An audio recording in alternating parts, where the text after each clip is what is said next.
এই মুহূর্তে আলুর সবচাইতে বড় খবর, আলুর দামের স্বস্তিতে সাধারণ ক্রেতা, ক্ষতির মুখে কৃষক। জানাবো বিস্তারিত খবর, তাই ভিডিওটি শেষ পর্যন্ত দেখতে থাকুন। চ্যানেলে নতুন হলে অবশ্যই চ্যানেলটিকে সাবস্ক্রাইব করুন, পাশে থাকা ঘন্টাটি বাজিয়ে রাখুন এবং ভিডিওটি বন্ধুদের সঙ্গে হোয়াটসঅ্যাপ ফেসবুকের মাধ্যমে শেয়ার করে দিতে পারেন।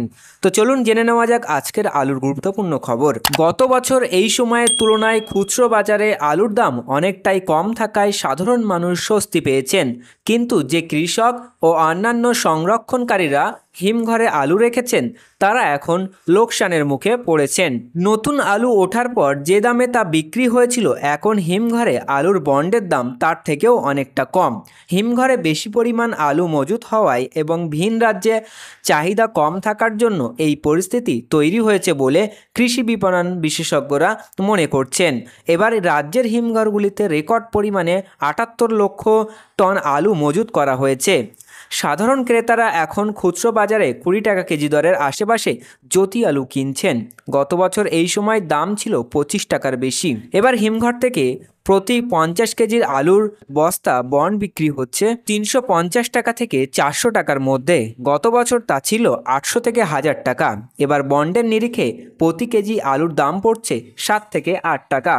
বন্ড কেনার পর হিমঘরে ভাড়াসহ আরও কিছু খাতে খরচ হয়, সেই সব খরচ করে এখন হিমঘর থেকে আলু বেরোচ্ছে ১৩ থেকে ১৪ টাকায়।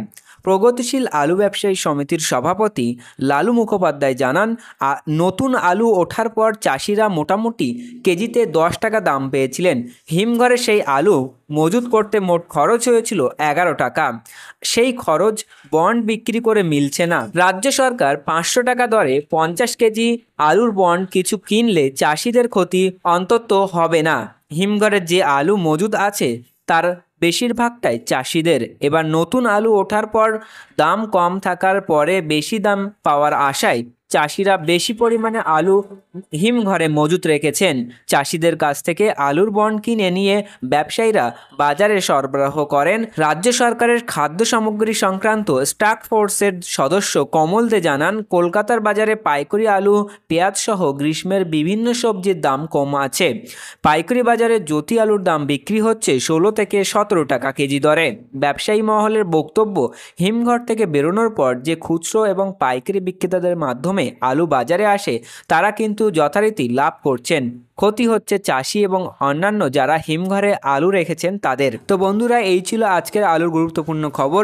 পরবর্তী এই ধরনের গুরুত্বপূর্ণ খবরগুলি পেতে আমাদের চ্যানেলটিকে সাবস্ক্রাইব করুন, পাশে থাকা ঘন্টাটি বাজিয়ে রাখুন। আর আপনি যে কোনো প্রকার ব্যবসায়িক পদক্ষেপ নেওয়ার আগে অবশ্যই আপনার স্থানীয় এলাকার বাজার দর যাচাই করে তবেই যে কোনো প্রকার ব্যবসায়িক পদক্ষেপ নেবেন। আমরা একটা ওভারঅল ডেটা দিয়েছি যা স্থান ভিত্তিতে পার্থক্য হতে পারে।